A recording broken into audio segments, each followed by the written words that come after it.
Here is a left knee with a blue passport cannula already placed in one of the incisions.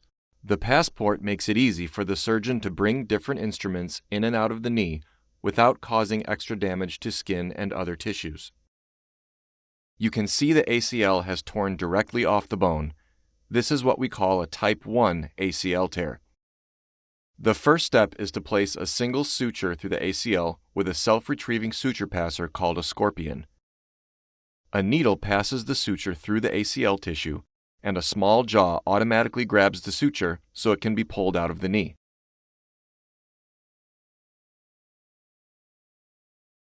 Several alternating crisscrossing suture passes are made up the ACL until there are two tails coming out of the top of the ligament.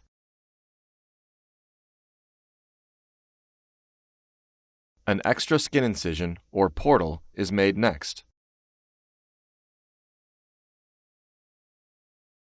The surgeon pushes the extra suture material into the knee, and then the two suture tails are pulled out of the extra portal to get them out of the passport cannula. This helps to avoid twists or tangles in the sutures. A different color suture will be used to do the exact same suture pattern through the rest of the ACL.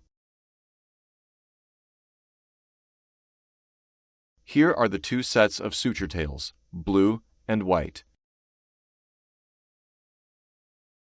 The surgeon will switch these sets of sutures for the next step, so that the white sutures are coming out of the extra portal and the blue sutures are coming back out of the blue passport.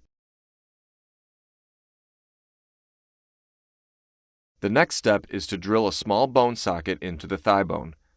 This is the drill bit that will be used to find the correct spot to fix the ACL back to the bone.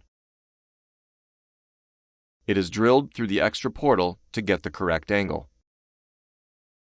Then, a tap is used to create space for the anchor to be inserted.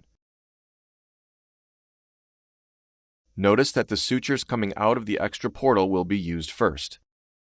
Anytime an anchor is being inserted through a portal, the sutures have to be coming out of that same portal. The white sutures are loaded into the tip of the swivel lock, and it is brought into the knee. The sutures are pulled tight, and the anchor is inserted into the socket that was created. The excess suture tails are loaded into a cutter and removed from the joint. The same steps are repeated using the blue sutures. They are removed from the extra portal, a small socket is drilled, and then tapped. The only difference here is that this swivel lock anchor already has a large fiber tape suture on it. This is called using the internal brace technique, where the fiber tape suture augments or supplements the repaired ACL tissue during the early phases of healing. The sutures are loaded into the swivel lock, and the anchor is inserted into the socket. Again, the leftover sutures are cut and removed, but the tails of the larger fiber tape are left, which will be used for the internal brace technique. The surgeon then makes sure that the ACL repair is nice and tight. The tension here is appropriate. The last sequence is to fix the fiber tape suture to the front of the shin. A special guide is used to aim the drill pin in the correct spot. The goal is to go through the base of the ACL, where the ligament attaches on the top of the shin inside the knee. The pin is drilled from the front of the shin up into the knee joint. There is a small inner needle that gets removed from the pin. A small wire loop is passed up through the pin into the knee. Once it's in the knee, both the wire loop and the tails of the fiber tape are pulled out of the passport cannula. The tails of the fiber tape are passed through the wire loop, and the wire is pulled back out of the front of the shin. This brings the fiber tape down through the shin bone. Here is the fiber tape laying next to the repaired ACL. The final step is to fix the fiber tape to the front of the shin.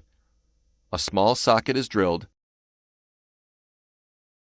and tapped, and then the fiber tape is passed through the tip of the anchor. The swivel lock is inserted in typical fashion.